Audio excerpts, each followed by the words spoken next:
All right, what is up, y'all? My name is Roman Hines. We're bringing you back the Prodigal Podcast. We are currently in AP third of Swarthmore College, Pennsylvania, in the United States of America. And I have some amazing guests with me. Can you please introduce yourselves? Sup, I'm Jude. That's about it for now. You'll hear me laugh later. Hello, I'm Juan from Arizona, so I don't know how I made my way up to Swarthmore, Pennsylvania, but I've been a disciple since last November, so not too long. Hi, I'm Marion. That's about it. Okay, sweet. So today we also have another very important guest in our show, and his name is Peter. That's who we're going to be talking about today. And this may turn into a part one, part two thing, but we're going to basically, take away the Peter's greatest moments. So by that, I mean Peter's lowest moments, his worst moments. And we're going to break them down piece by piece, and we're going to have some reactions here. But first thoughts, I want y'all's first thoughts. What do y'all think about Peter? Like, what is your first impression when you think about Peter? Peter is the disciple who tries so much harder than all the other ones, but also as a consequence screws up so much worse. Everything he does is just extra. And sometimes that's like extra good. Most of the time, it's just extra problematic all the time. When I think of Peter, the first thing I think of is dissed by John. Dissed by John. What does that mean? John calls him out, says he's... Oh, I know exactly what you're talking about. John calls him out once or twice, and then... Once or twice? Like every chapter? We'll get to those. So we can't talk too much about it now. I was definitely not thinking about Peter. I was thinking about that verse where John is like, there were two disciples running, and one made it earlier to the tomb, and his name was John. Literally. That's what I was thinking about. Okay, cool. So we're gonna be looking at 3 stories today. The first one is going to be what? What's the first story we're gonna be doing? Jesus walks on the water. And who else walks with him? We're gonna find out. Peter definitely tries. Peter tries to walk on water. Let's go to Matthew 14, y'all. Matthew 14. And while y'all are turning there, so just for some context, so Jesus' cousin John the Baptist perishes at the hand of Herod. Then Jesus goes on a mountainside and feeds 5,000 plus people. And then he's so tired that he gets away to go and pray. And then now we actually arrive at this story. So Jesus has had a very, very long day, and it's about to get even longer. Can one of y'all read Matthew 14 verses 22 to 26? Immediately, Jesus made the disciples get into the boat and go on ahead of him to the other side while he dismissed the crowd. After he had dismissed them, he went up on a mountainside by himself to pray. Later that night, he was there alone, and the boat was already a considerable distance from land, buffeted by the waves because the wind was against it. Shortly before dawn, Jesus went out to them walking on the lake. When the disciples saw him walking on the lake, they were terrified. "It's a ghost," they said, and cried out in fear. Okay, bet. So what's going on so far? The disciples, they've been rowing for a long time. They're tired. They're not making any progress. They're kind of just sitting in the middle of there. And then all of a sudden, some guy just starts walking past them on the water. Okay. Can you walk on water, Juan? No, unfortunately, I can't, Can you try? I don't think so. Maybe I can try, but I think I have to learn how to swim first in case I can't. Oh, do you So in case you can't swim. Okay. Do you know how to swim? No, I don't. Okay, have you learned how to swim before? Have you ever tried learning how to swim? No. Okay, well I have. And Hey, I tried for a good a couple weeks, okay? You did try. It was a noble effort. A noble effort. I gave it my best shot. I got set in that pool, and then Aaliyah told me to go down to the deep end. I was like, I'm not going down to the deep end. And she's like, you're going down to the... Either way, I tried learning how to swim. It's actually really hard because she's just moving through the water like some kind of a mermaid. I'm like, what kind of powers do you have that you can just do this? I bet the disciples feel the exact same way of, bro, who is this man walking on the water? Let's say that you, Juan, Mary, and I were on a boat and we see Jude walking by on the water. How would we react? Honestly, for Jude, that's probably pretty normal. That's pretty normal? That's pretty normal for Jude? Yeah, he always puts out the most outrageous things. So I wouldn't be too surprised if he did that one time. You got thoughts, Marion? I just say Drew because he resembles Jesus, but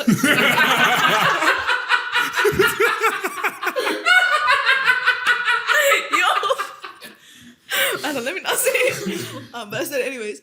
No, probably I would turn the other way. You turn the other way? Like, On the bro, I boat? mean, I've had enough of this shenanigans. Okay, cool. Let's finish reading the story. Can somebody read 27 to, let's see here, 31. But immediately Jesus spoke to them, saying, "Be of good cheer. It is I. Do not be afraid." And Peter answered him and said, "Lord, if it is you, command me to come to you on the water." So he said, "Come." And when Peter had come down out of the boat, he walked on the water to go to Jesus.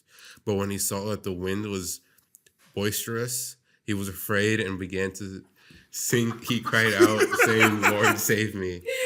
Hold on, wait. Can you please say that again? Wait, he said, be of great cheer? What did that say? Be of good cheer. Be of good cheer. What is it? Those boisterous winds. Yeah, is he Santa Claus or something? Like, I don't know what NKJV is on. is that, oh, that's NKGV. Oh my Yes. gosh. I'm like, that's not ESV. And you Okay. thought my translation was outdated. That's crazy. Okay. Either way, so Jesus says, hey, yo, be of good cheer. Be of good holiday spirits. And do not fret. Do not fear, my brethren. It is I. It is I. And then Peter is like, okay, Jesus, if it's you. What is Peter on? No. What do you mean? Backtrack. Like, he doesn't even, I don't know even if he even takes a good look. And he's like, let me get on that water. Let me walk on that water with you. Dude, every time there's an opportunity for anything, Peter's just like, yes, I can do this. I'm the one who will be, I'm braver, I'm more smart than all the other ones. I got this. And immediately he's like, okay, we're doing it. We're walking. And then he looks around and he's like, you know, actually, maybe I don't like this. Maybe this isn't cool. Maybe it's nice in the boat. And he starts to sink. He starts crashing out. And then he gets taken under. And he says, Lord, save me, please. I messed up. And Jesus is like, oh, you have little faith. Put him back in the boat. Imagine being like baby, like cradled by Jesus and put back in the boat. Grown man, too, like. A grown man gets picked up by Jesus and gets coddled back and put on the boat, soaking wet, while all the other 11 are just like looking at him like, bro, what is wrong with you? You know, I'd imagine this is how my swimming lessons would go. This is how it goes? The lifeguard to jump in and save you? Yes. I'd be like, okay, we're doing this. And then I'd be like, no, stop. Come and save me, bro. Peter did not pass the swim class today. He did not pass the swim test. He did not pass the walking on water test. Do you think he would graduate Swarthmore then? I don't think he would have. I don't think he would have graduated Swarthmore. He'd have to redo another year. Was Peter a fisherman or not? He was a fisherman. He was, but like a lot of fishermen and sailors back in the day still didn't know How do how you to know that? swim. Well, because they would just Come on, drown. this is Jude we're talking about here. How did you know that? Legitimately, that was a thing for a while where a lot of people who like went on boats, even regularly, they just did not know how to swim because they never really bothered to do it. And unless you got like a lake or a river to swim in, like swimming in the ocean is actually just dangerous. And so I think this is a fact. I might be totally wrong. But Okay. anyway, it wouldn't be shocking to me if Peter didn't know how to swim. Anywho, let's give Peter some credit. He is the only one brave enough to get out on the water. He's like, if Jesus is walking on water, then I can do it too. Gets out on the water. How would you feel? Like you put your foot down and boom, it's like solid ground. Like how would you react? Is it solid or is it squishy? These are the questions that I'm asking. Okay. Like, what does it feel like? Does it still feel damp? But I mean, like we can step on water too. We can, but like I don't know. I imagine it's sort of like walking on a waterbed, and it's like Okay. it squashes a little bit at each step. Zoom, zoom, zoom. The squishiest ground you ever felt. Maybe he like lost his balance. Maybe that's what he was. Really wobbly. Yeah. I don't know, how is Jesus like just like chilling? You know, how is he just like in that model walk across the lake? Okay. Why did Peter fall in the water? Why do we think? Why did he eat the wave? Jesus tells him, "Oh, you of little faith, why did you doubt?"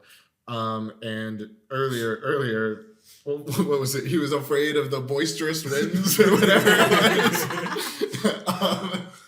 So I think it's monstrous just at first. the monstrous. The monstrous winds? That's a little what I heard. scarier than boisterous. But I'm like that's so I'd be low-key offended. I'm like, I just walked on water for like a cool 3 seconds, and the one thing you're gonna tell me is, oh Peter, what bro? Like, why are you so bad? I'm like, Jesus, I just walked on water. Like, you're not gonna celebrate me. wait, hold on. At the same time, for Peter himself, he was like, oh yeah, this water, wait, it really works. And then just out of nowhere, he's like, but that wind's kind of scary. Nah, I don't know if this works anymore. As he's standing on it. Like, What's scarier, the ghost man walking on the water or the crazy wind or the boisterous winds? One of them is bringing you good cheer, and one of them is bringing you great fear. I don't know what's going on, bro. the ghost of Christmas present. I like how he was walking on the water, Yeah. like the normal thing. Yeah. And then he was just scared of wind. When you get the power to walk on water and then you have the fear of the most irrelevant things, these things that really shouldn't be setting you off your path. Please, you got something to say? I'm not, bro. Keep talking. Okay, so I was like, yeah. you're walking on the water. You're doing the impossible. You're following your Lord out into the unknown, into the raging seas, the uncharted waters. And all of a sudden, you stop. You take your eyes off of Jesus. You take your eyes off where you should be looking, and you look at everything else happening around you, and you lose focus. You lose your footing. You slip and you fall and you fail flat on Because your your eyes face are not on Jesus. because they're not fixed on the Lord. Hebrews 12. That makes me, sorry, continue. I Hebrews want to 12. take this one step further. I think in Peter's case, it's not just like slip and fall. I think everything that he does is kind of like diving in a direction. And so when he's not looking at Jesus, he's going straight off the side of a cliff. Like he doesn't do anything half measure. He's not a man to hold back or to be like, let me take this slow and cautious. He's like, no, we're committing full step into everything. And then that means as soon as he's not focused on the right things, he's just off somewhere else, and someone's got to go find him and bring him back. I'm just imagining like Andrew on the boat, like, oh my gosh, Peter, no, stop, Peter, what are you doing? Like, Peter's gone. Peter's under the water. Like, Peter, he's doing it. Oh, he's not doing it. he's not doing He's not doing it. There goes Peter. Bye, Peter. The rock is sinking. The rock is sinking. The rock cannot float. yo. Rocks are not meant to walk on water. Going back to what They you can said. skip for a little while. They can skip for a little while, but they can't float. Yeah, you were saying? No, going back to what you said earlier Yeah. about like how you have this like big, ability to like walk on water, but you're scared of the wind. Like I don't know, it just made me think about like just us, our life in general. Like we gave our lives to Christ, like he died on the cross for us. Like we have this big protector, savior who's like looking after us. Yeah. And then we scared of some little child trouble that comes our way. A little bit of smoke, Yeah, a little bit and of we like fire. we focus on that child too much. It's like, Jesus, I'm drowning. Jesus is like, no, you're not. I'm right here. Like, calm down. Yeah. Calm down. Be cheery. What is it? Be of good cheer. I just sobbing, crying. Jesus, I can't take the suffering. He's like, be of good cheer. Be of good cheer. It is I. How does it end? Do not be afraid. What does it say? Yeah, this is, be of good cheer. It is I. Do not be afraid. Do not be afraid. And what did he say after that? Or the boisterous winds? What did it say? He said, but when he saw that the wind was boisterous, he was afraid. Okay. What is your boisterous wind? Yes, you listening. The one with the headphones on. What is the boisterous wind that is causing you to take your eyes off of Jesus and to start falling like Peter? But, okay, let's move on to the second story of Peter. We're going to take it down to Luke chapter 9, and we're going to look at the transfiguration. Now, this is a very interesting story. Basically, for context, Jesus is, like God, and he's supposed to like come and like save the world or whatever. And the disciples, they can't get it through their thick skulls. And so Jesus is like, all right, cool. I'm going to show you that I'm God. Like, I'm going to show you who I am. And then we get this incredible story at the hands of thank you for the Dr. Luke for taking notes and that they were at least legible, Okay, cool. Let us read Luke 9. I'll start in verse 28 and I'll read down to 31 and I'll have somebody else read from there. About 8 days after Jesus had said this, which is basically the Son of Man will suffer, yada yada, he took Peter, John, and James with him and went up onto a mountain to pray. As he was praying, the appearance of his face changed, and his clothes became as bright as a flash of lightning. 2 men, Moses and Elijah, appeared in glorious splendor, talking with Jesus. They spoke about his departure, which he was about to bring to fulfillment at Jerusalem. Okay, can somebody do 32 to 33? Now Peter and those who were with him were heavy with sleep, but when they became fully awake, they saw his glory and the 2 men who stood with him. And as the men were parting from him, Peter said to Jesus, "Master, it is good that we are here. Let us make 3 tents, one for you and one for Moses and one for Elijah," not knowing what he said. Bro. So Jesus takes the boys up, to a mountain to go pray, and Peter wants to turn it into a camping trip. Okay, have y'all ever been camping before? Yes, actually, I've been many times. My family used to go once a year. Every summer, we would go out to some place with a lake, go fishing, camp for a couple days. It was really fun. That's fun. Have you ever there seen 3 glowing men having a conversation? I don't think so. There's a lot of stories. I don't think any glowing men coming down from the sky were part of this. Okay. So apparently Jesus had the craziest face wash routine. He starts praying, and all of a sudden his face starts glowing. Right? That's the craziest. Have y'all ever prayed into acne-free skin before? you were gonna say something? I have, and I was like, nah, let me not. Haven't prayed your way to clear skin. I prayed, cried, and then when I opened my eyes, my skin was glowing. So we got Moses and Elijah, 2 of the OGs, and they appeared in glorious splendor. What does your translation say? I gotta know in verse 29 or verse 30. 30? I don't think it says anything like that. What does it say? What does it say? In 30? Yeah. And behold, 2 men talked with him who were Moses and Elijah. Oh, that's it? There's no glorious splendor? No. Darn. NIV. Anywho, 2 men, Moses and Elijah, appeared in glorious splendor, talking with Yeshua. They spoke about his departure. He had a flight to catch, which he was about to bring to fulfillment in Jerusalem. Okay, so now Peter is taking a nap. Peter... He wakes up and the first thing he sees is 3 people and he's like, "Oh, they're glowing. You know what I could do? I could build some tents." Why is this the first thing that comes to his mind? Not, oh my gosh, Jesus is glowing. Not, oh my gosh, is that Moses? How does he even know what Moses looks like, first of all? Not, oh my gosh, that's Elijah. They've got name tags. They've got name tags. They got "Hi, my name is Moses" written on their chest. They got like player tags from like Minecraft. It's like hovering over their head. Turns out the new names you get given in heaven, it just floats away. You'll never forget anybody's name again. That's why heaven is perfect. You never forget anybody's names. So he sees them. He's waking up from his nap. 32 says, Peter and his companions, which is funny that John and James aren't named explicitly, because they tried to remove them to focus on Peter. So Peter was very sleepy, but when he became fully awake, they saw his glory and the 2 men standing with him. And as they were leaving, so Moses and Elijah are about to dip. They're like, "Okay, Jesus, great chat, great conversation. We'll see you soon. Master, it is good for us to be here. Let us set up 3 tents. Okay, why? They had the cute little D time, and why the tents? No, forget about it. No, what were you gonna say? No, I was gonna say they had a cute little D time, the 3 of them. Jesus, Moses, and Elijah. Wait, what do you think about that? Jesus getting time with Moses and Elijah. It's like that great crossover episode.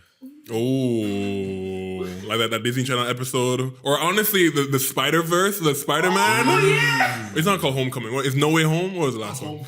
Homecoming was the first one. It was Homecoming, No Way Home. Far from home. It's Homecoming, Far From Home, No Way Home, Yep. and they brought in Andrew and Toby. And so this is literally that. Yeah. Jesus is what's his name? Holland? Tom Holland. He's the new guy. he's the 3rd Spider-Man, and you bring back Toby and Andrew Garfield. Okay, who do y'all prefer between Tom, Toby, and Andrew? I haven't even watched. You haven't watched any of them? No. I watched the Tom Holland one, so I can't. But you haven't seen the OGs. No, because I know the girl dies, so I don't want to watch. Oh my God! She dies. I'm playing. Everything. Wait, next you're gonna tell me Jesus dies? Jesus doesn't die, right? Too Jesus much can't. pressure, guys. Well, Too much pressure. The silence. Does he die? Or does he not? I plead a the bit of fifth. both. A bit of both. He dies, but he doesn't die. You know, why don't you look into that? Okay. I think I'm gonna read my Bible and I'll find out. Anywho, so but yeah, I mean, between the three of them, I like Tom Holland too. I'm not gonna lie. I mean, Toby's the OG. Andrew's movies were so, but like, Wasn't Andrew before? nah. So Andrew Toby Andrew was came. the first Toby one. was the first one. Andrew was the second one. Yeah, Toby's the one who all the memes are about. And then and then Andrew is the good looking one, and then Tom Holland is I know who Andrew is the new. Andrew's- Anywho, and then Tom Holland is the new MCU kid friendly Spider-Man. Anywho, so either way, the two Spider-Man leaving just Jesus, and Peter's like, let's set up a tent. Why? Like, let's try and help Peter out. Like, why does he want to do this? I don't know. Maybe he thought they were staying for a little bit. Okay, he thought they're gonna hang out, have a little sleepover, Yeah, like have a sleepover, have a guys' night, you know. a guys' night. And he didn't want him just to be hanging out in the wilderness, you know. That's fair. That's fair. Thoughtful guy. What would you do if you're having a sleepover with Moses, Elijah, and Jesus? What would you talk about? I'd be like, so Moses, that golden calf, like, how are you feeling? Dang. Okay. He's like, I don't want to talk about it. He's like, so Moses, how did it feel not to enter the promised land? How did it be when God showed you the promised land and said, you're not going to go in there? Making enemies? What is this?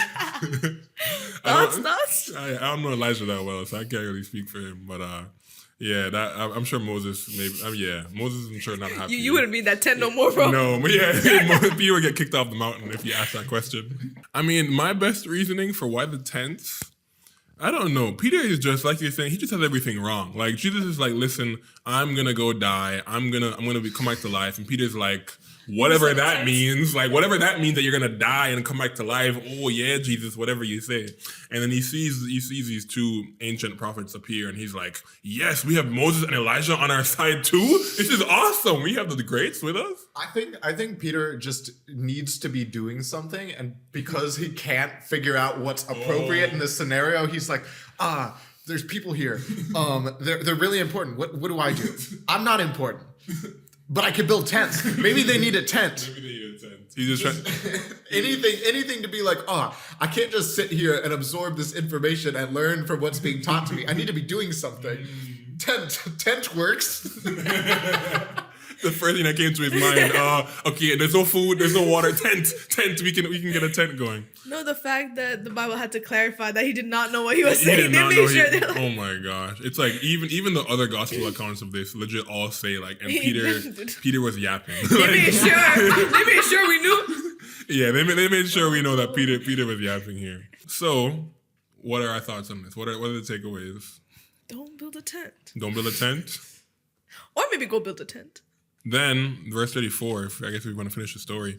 While he was speaking, I guess, while Peter was yapping about his tent, I guess here's God's answer. Well, Peter was like, actually, no, I can put a tent over here. And God says special effects. Special effects come in. A cloud appeared, and covered them, and they were afraid as they entered the cloud. A voice came from the cloud saying, "This is my son, whom I have chosen. Listen to him." When the voice had spoken, they found that Jesus was alone. The disciples kept this to themselves and did not tell anyone at that time what they had seen. They just Peter was like, a tent. And then God's like, no, I'm going to put a whole cloud over you. Better than a tent. I can do that already. And then they're just like, oh, okay. And don't tell anyone. And I'm sure Peter was just like, man, I didn't screw that one up. I'm not going to talk about that at all. It's like, can you please scratch that from the record book? What this makes me wonder is how many Peter stories there are like this that just didn't get recorded. You know? Because this can't be it. This can't be it. I'm sure this was like a pretty regular thing where everyone was just like, yeah, these are the 12 and that's Peter. He does things sometimes. It was so bad. He was so lost that God had to send a cloud specifically to speak to Peter. Oh, Peter, this is my son. Please listen to what he's saying. Does Peter listen? No. Peter still does not listen. Let's go to John 13 to just see Peter continue to be Peter. I'm going to skip verses 1 through 5. So for context, Jesus is about to die. He's now going to serve and love his... Oh no, yes. Jesus, Spoiler alert, guys. Spoiler alert, my fault. I didn't give you the warning. Anywho, Jesus is about to die, if you didn't catch that. Don't In case worry. you didn't get it the first time, In guys. case you didn't get it, he said it like many times. He's gonna die. But if you aren't Peter, then if you were Peter, then you weren't listening to that. If you aren't Peter, then you actually heard that. Verses 1-5, Jesus is now gonna wash their feet, and FYI, this is like servant type work. Like you don't do this. Not their master, not their leader, not their king should be getting on their knees, should be washing their feet. And so, can somebody read verse 6 when he comes to Peter? Can somebody read verses 6-8? He came to Simon Peter, who said to him, "Lord, are you going to wash my feet?" Jesus replied, "You do not realize now what I am doing, but later you will understand." #mysterious. I'm sorry. "No," said Peter, you shall never wash my feet." Jesus answered, "Unless I wash you, you have no part with me." Okay, So, how dirty do you think Peter's feet were? Probably pretty dirty. If you're wearing sandals, if you're walking around in the dust, if you're Peter specifically.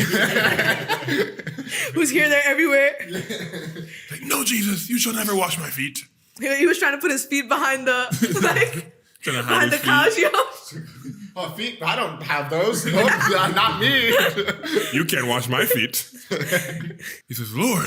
I literally, after watching him wash everybody else's feet, Facts. he's like, wait, so are you gonna wash my feet too? Like, Pick I'm me. just curious. And Jesus is like, I know you don't understand this right now, but it's okay. Later you'll get it. And Peter's is like, no, you're not gonna do this. No, Jesus, I get your lesson. You're not gonna trick me. I'm not gonna be served by you. Rah rah rah rah. So why does Peter think that he knows? Loki, Peter's the pick-me girl of the I was- disciples. No, I said pick me before because he's like, he watched Jesus do it to all 11 other people. He was like, he can watch that, but only when he comes up to me, then I would be like, oh my God, no, like, I'm not like don't those do other that. I'm disciples. not like those other disciples. What's funny is there's a show called The Chosen, which like portrays this like in live action film, and it's watching that scene where Jesus gets up. Jesus gets the water bin and the thing to wash their feet, and everyone's like freaking out. They're like, "No way, what's happening? You can't do this." And so then he starts washing their feet. Peter can't sit still. He gets up, goes and finds another water basin and a towel, and he's like, "Okay, I'm gonna do it too." And Jesus is like, "Stop! Like, what are you doing? Like, sit down so I can wash your feet." Jesus says, "Unless I wash you, you have no part of me." What does that mean? Why is it so harsh? Like, Peter's been following him for years, and all of a sudden, over a dang foot washing, all of that, Peter's about to lose out on the whole kingdom because he's too prideful to let his foot have some water poured on it. Let's talk about it. What does that mean? Unless I wash you, you have no part in me. What this goes to is just the idea of, if you don't allow God to clean you, to wash away your sins, to purify you, in a sense, then you cannot be with him, because it's very clear that God and sin cannot coexist. And so if you don't allow yourself to be cleaned, then you can't be with God at all. But just Peter being like, no, I can't let you do that. That's too much. Let me do it myself.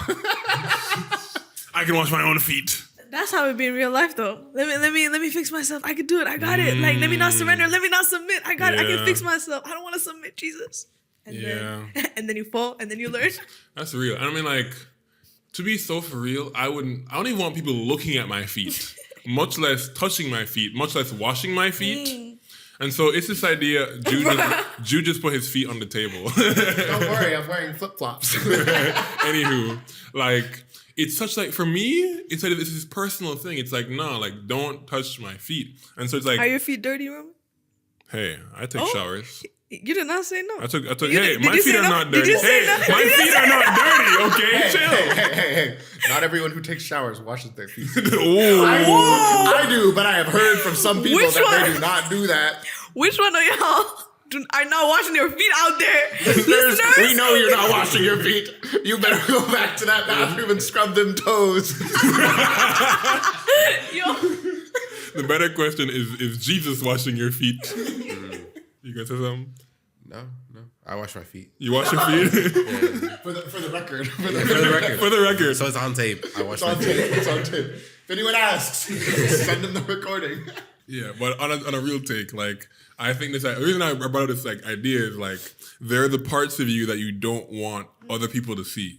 There are the parts of you that you don't want people who you respect and who you admire to see and to treat and to take care of. But it's like that's the whole point of him coming to earth. It is to look at our dirty, smelly, stinky, rotten parts of us and to take care of us and to clean us and to renew us. You need to edit this out. Okay. This reminded me of my room.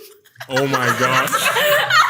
That is staying in the tape. That's not going permanent for all time. Man, Yeah. you need to clean your room. You know, they're the things that we try and hide, you know, the dirty, messy, oh filthy rooms. The Marion's rooms of the world. Whoa! My room is very clean. It is very Clean now. Oh, it's clean. But there are parts of it that we don't want Jesus to see. But Jesus, unless you're willing to show Jesus your feet, you will never be clean. Are you gonna show Jesus your toes?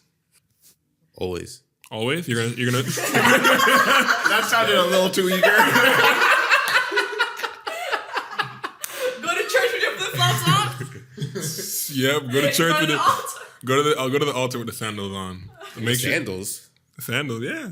Make sure Jesus can Nothing. Nothing? No, barefoot? It's holy ground, man. Come on. You know, maybe that's what the barefoot people here are doing. For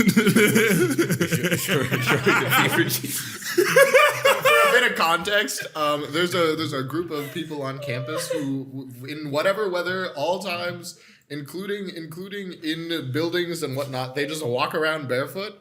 And there was actually a mandate where they weren't allowed to walk into the dining hall barefoot. So what they did is they cut out the bottom of their shoes so that they can wear shoes that everyone sees and they're like, oh, you got shoes on. And their feet are just poking out the bottom. What? Yeah, that's a real thing. You know, that happens. that's dedication right there. That is dedication. Can they not, though? What was it you said? You said you have beautiful feet? Well, you said something like That's that. Romans 10. It's like Oh, right. He is not. I said I have beautiful feet without context. Romans 10. How beautiful are the feet of those who Oh, bring the good news. yes. Yes, Romans 10. I think it's verse 15. I could be wrong. Either way. Okay, subtle flex. Biblical knowledge, subtle flex. Hey.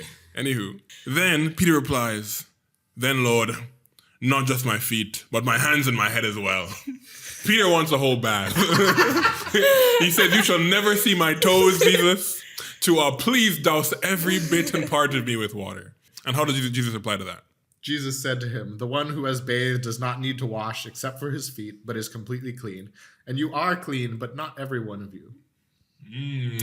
Hashtag mysterious. Oh, I was going to say. So if you've taken a bath, you only need to wash your feet. Ew. Is that what you do, Roman?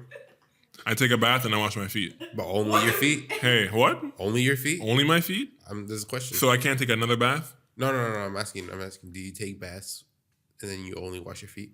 It's a trick question. It's a trick question. I will not answer that question. I plead the fifth.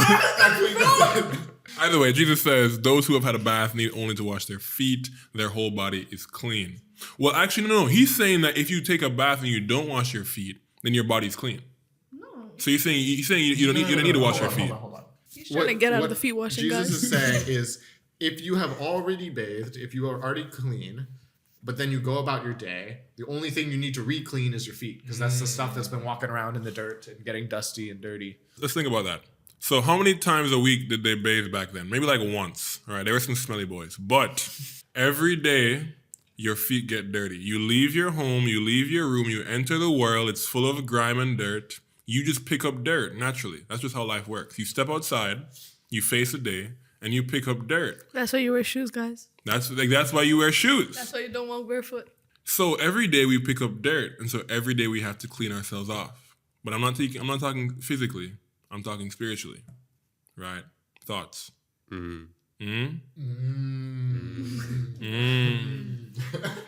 What dirt is on the bottom of your feet that you need to scrape off?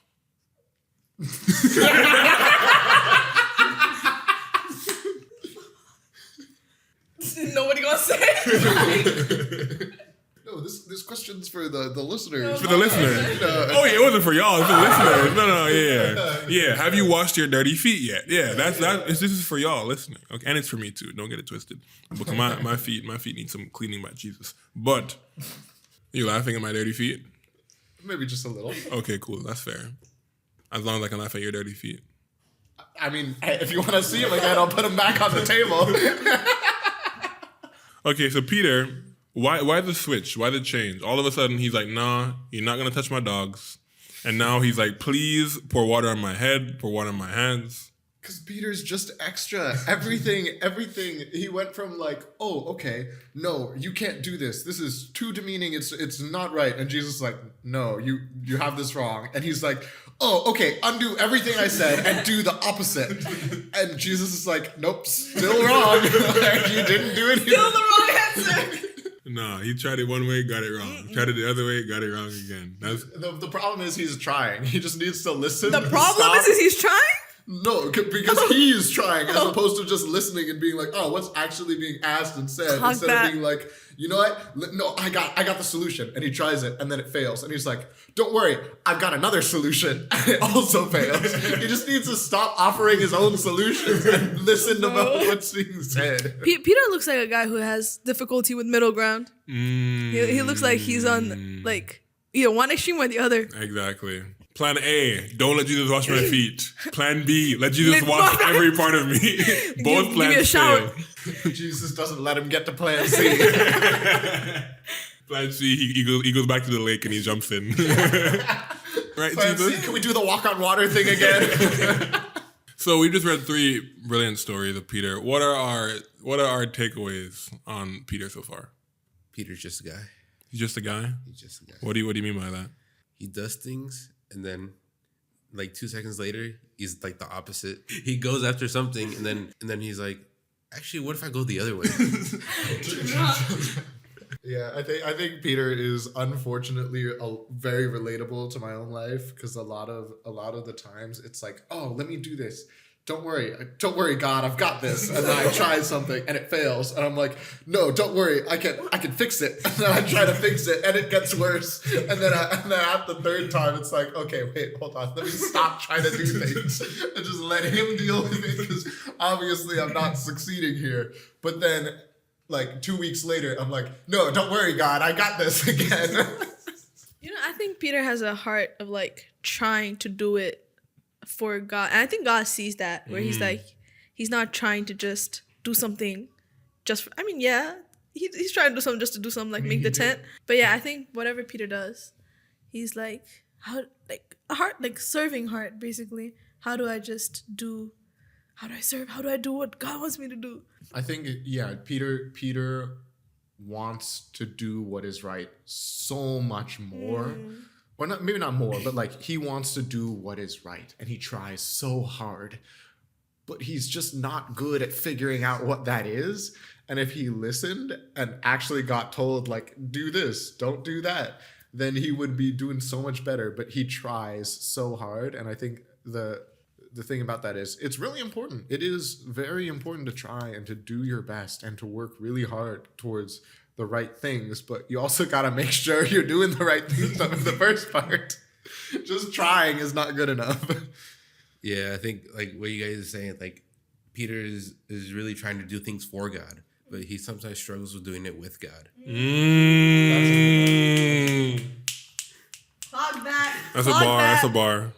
My take on Peter, I also have to relate to my man's. From building tents to drowning, to not passing the swim test, to not washing my feet. Just like. Anywho, I'm playing. I wash my feet. Anywho, to not letting Jesus wash my feet. More so, I relate. There's this need of this busybody disciple where I have to do something. I have to assert that I'm active and proactive and I'm serving and I'm doing all these things, but you haven't actually stopped to listen, to know what you want to do. And there's so many scriptures that talk about this where it's like, who are my mother and brother and sisters? The ones who do the will of God are my mother and brothers and sisters, not the ones who do whatever they think. That's where like Matthew 7, where Jesus is like, where the people are like, wait, Lord, we did this in your name, we did this in your name. But he's like, I never knew you. Like, you know what I'm saying? Like, are you actually listening? Have you actually stopped? Have you actually gone out to go to the mountainside and to pray and not take a nap, but to actually stay awake and listen to the conversation that Jesus was having with Moses and Elijah, and you would know that you were wrong, right? And so just kind of taking that time to listen and learn will actually save you so much headache and so much people laughing at you. Something my mom told me actually recently was religion is really, really hard when you're trying to get it right. And it's about the relationship. And I think that's something that Peter keeps running into where he's like, no, I'm going to do the right thing. I'm going to figure it out. I'm going to do the correct. And Jesus is just like, stop, just listen to me. Just have a conversation, ask questions, listen to what I'm trying to teach you. And let's do the relationship part. And it'll be so much easier. And Peter's like, no, but I need to have the right. I need to do this. I need. And just, if you took it a little slower, everything would be so much easier. Yeah, to actually have that relationship, you have to listen. You know what I'm saying? And I think that's crazy. I think we gotta realize that like us trying is important, obviously, but like us letting God try on our behalf is equally important. You know, like him interceding on our behalf is not just us sitting idle. It is us like having the active decision of just putting our faith in Christ is active work. It's not you sitting there doing nothing. Now that you say that, in every single one of these stories that we just read, these are like big, monumental, perspective-changing moments on who Jesus is, and Peter misses all of them. Like, think about that. He misses all. Jesus is walking on water. And he's like, okay, let me do it too. Like, okay, amen. But like, what? Like, what are you doing? Jesus is transfigured, glowing, talking with the ancient greats. And he's like, let's build some tents. It's going to be awesome. We're gonna have a sleepover with Moses and Elijah. And then Jesus is here washing their feet, doing the unthinkable. And he's like, no, this lesson makes no sense to me. I will have no part in this. But these are all incredible lessons Jesus is trying to teach them. And yet Peter is just so close. He's so far. Shout out to Song by Sunday called Peter. Listeners, you should go listen to it. We'll listen to that. I've been bumping that the last few weeks. It resonates with you, Roman? Oh, heavy. Guys, if you want to know Roman more, go check out that song. That is Peter by Sunday. Sondae. Go check it out. If you want to learn more about who I am, go listen to that, please. That'll be the end of today's episode of our podcast. Thank you so much for listening. And stay safe. Don't be a prodigal. Come home. Until next time, peace out.